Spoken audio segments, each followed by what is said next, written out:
कुणाल कामराने या प्रकारे कविता केली, त्यानंतर तोडफोड झाली, त्यानंतर गुन्हे सुद्धा दाखल झालेले आहेत. कसं बघायचं? नाही, एक प्रश्न असा आहे की मला वाईट ह्या गोष्टीचं वाटतं एकनाथ शिंदेबद्दल की त्यांच्याच काल कार्यकर्त्यांनी ठरवून दिलं की गद्दार आणि चोर म्हणजे एकनाथ शिंदेच. कारण काल तसं पाहिलं तर कुणाल कामरानी नाव कोणाचंही घेतलं नव्हतं, मिरची लागायचं काही कारण नव्हतं.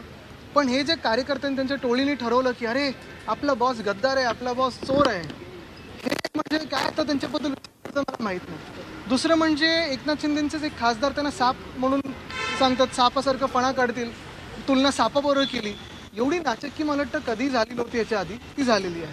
पण महत्त्वाची गोष्ट हीच आहे की आज परत एकदा मी प्रश्न विचारेन की ज्या महाराष्ट्रात नागपूरसारखी दंगल घडवण्याचा प्रयत्न झाला, ज्या मुंबईमध्ये आपण पाहतोय काल एका शो जिथे चालतात, वेगवेगळे कॉमेडी शो चालतात, गाण्याचे कार्यक्रम चालतात, तिथे तोडफोड झाली.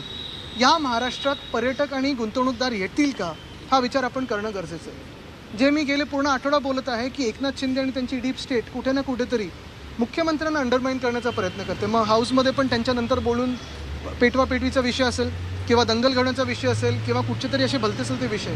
आता आपण पहा ना, गेल्या 2 महिन्यातच मोदी साहेबांनी कॉन्सर्ट इकॉनॉमीबद्दल चर्चा केली होती. असे काल स्टेज वगैरे तोडल्यानंतर कॉन्सर्ट इकॉनॉमी आपल्या देशात येणार आहे का? मागच्याच आठवड्यात प्रधानमंत्री मोदी साहेबांनी एका 3 तासाच्या पॉडकास्टमध्ये सांगितलं होतं की लोकशाहीत टीका टिप्पणी ही गरजेची असते, क्रिटिसिझम इज इसेन्शियल. हे त्या विचारांना धरून चालणारे एकनाथ शिंदे आहेत का? आपल्याला आठवत असेल भुजबळ साहेबांवर कारवाई पवार साहेबांनी केली होती जेव्हा अशीच तोडफोड खूप आधी झाली होती. अशी कारवाई मुख्यमंत्री करणार का? कारण मुख्यमंत्री कदाचित प्रयत्न करत असतील की गुंतवणूक महाराष्ट्रात यावी, मुंबईत यावी. मुख्यमंत्री प्रयत्न करत असतील की साधारणपणे पर्यटन आपल्या राज्यात यावं. पण ह्या घटना घडल्यानंतर कोणी आपल्या राज्यात येणार नाही. आणि हा कदाचित एक प्रयत्न असेल एकनाथ शिंदेंचा की फडणवीस साहेब किती अकार्यक्षम आहेत हे भाजपच्या केंद्रीय नेतृत्वाला पटवून देण्यासाठी. देवेंद्र फडणवीस म्हणतात की कुणाल कामरानं माफी मागावी, अभिव्यक्ती स्वातंत्र्य म्हणजे स्वैराचार नाही. कोणाची माफी मागावी मानतात का? कारण त्यांनी तर नाव घेतलं नाहीये. काल पहिला जो गेलो मला माहीत नव्हतं कोणाबद्दल बोलत होते. आणि दुसरी गोष्ट म्हणजे हे शिंदेंची जी चिंदी चोर आहेत ते सगळे कोरटकरच्या घरी किंवा सोलापूरकरच्या घरी किंवा कोश्यारी साहेबांच्या घरी आपल्या महापुरुषांचा अपमान केल्यानंतर अशी आंदोलनं करतील का? हाही प्रश्न मनात येतो. निलेश राणे यांनी म्हटले बघा कचऱ्याकडे लक्ष नका देऊ. संविधान दाखवलं कुणाल कामरा, त्याचीच भीती भाजपला वाटते. नाही तसंच देवेंद्र फडणवीस असं म्हणतात की राहुल गांधी सुद्धा अशाच प्रकारचं लाल संविधान ते दाखवतात, मात्र संविधान वाचत नाहीत म्हणून हे असेल. बघा हे रंगाचे खेळ सगळे भाजपले करत असतात. लाल असेल तुमचं रक्त पण लालच आहे ना. आपल्याला आठवत असेल हीच भाजप आहे जे महाराष्ट्रात शेतकऱ्यांचा मोर्चा मुंबईकडे येत होता तेव्हा त्यांना अर्बन नक्सल आणि माओवादी बोललेले. जे शेतकरी आत्महत्या करत होते, ज्या शेतकऱ्यांची परिस्थिती अजूनही बिकट आहे आणि ज्या शेतकऱ्यांना कर्जमाफी देऊ असं सांगून भाजपने आता फसवलं त्यांच्याबद्दलच बोलतात. 3 जानेवारीला हा कार्यक्रम 3 जानेवारीला बंद आहे, ते महाराष्ट्राच्या बाहेर पळून गेलेत. अशा पद्धतीचा असे अनेक लोक जर अशी परिस्थिती राहिली तर जे कॉन्सर्ट करतील, जे कॉमेडियन्स आहेत किंवा तुम्ही पत्रकार म्हणून पण विषय मांडत असतात, उद्या तुमच्याकडे असे हमले होतील.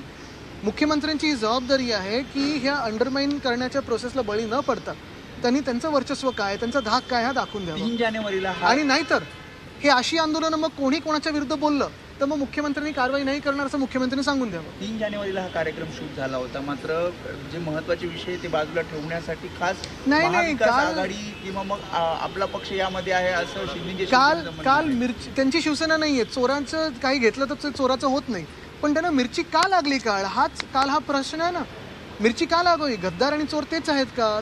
त्यांना काय मनात लागलं असेल काल की गद्दार आणि चोर? बरं काल त्यांचा दुसराही व्हिडिओ आलाय की त्यांचा पुण्यात ताफा जात असताना एका ॲम्ब्युलन्सला खूप वेळ थांबवून ठेवलं होतं. हे असे एकनाथ शिंदे आहेत. आता त्या हॉटेलवर अनधिकृत जे बांधकाम आहे त्याच्यावर हातोडा चालवला जातो मुंबई महापालिकेच्या. नाही, दुर्दैव असं आहे की इथे कॉन्सर्ट इकॉनॉमीबद्दल बोलतात आणि क्रिटिसिझम इज एसेन्शियल बोलतात. त्यांचेच काही मित्रपक्ष असे वागतायत की त्यांची बदनामी होते. दुर्दैव म्हणजे खरोखर मला वाटत होतं की मुख्यमंत्र्यांचं तर एवढं बहुमत आल्यानंतर महाराष्ट्रात स्थिरता, सुखशांती, समृद्धी येईल.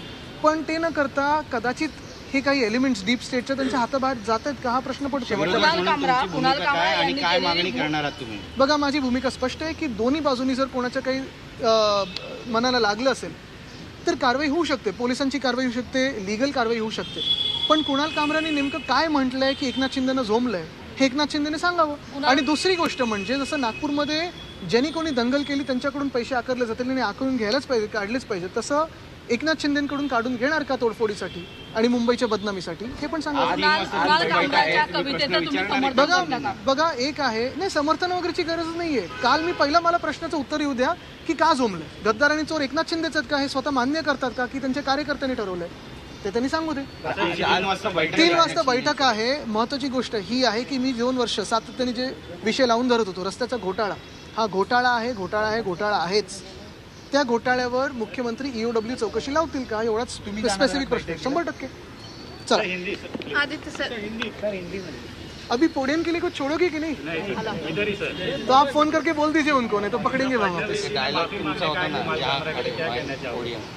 फडणवीस जी ने कमाल का आपने माफी मांगने का क्या कहें? एक तो CM ने ऐसी घटना होने पे ऐसे बयान देना ये कितपत उचित है ये मुझे पता नहीं, लेकिन दूसरी बात यही है कि कुणाल कामरा क्यों माफ़ी मांगे ये एकनाथ शिंदे बता दे, क्योंकि कुणाल कामरा ने जो कल कहा है, जिसका उसने उल्लेख किया है, वो चोर और गद्दार है.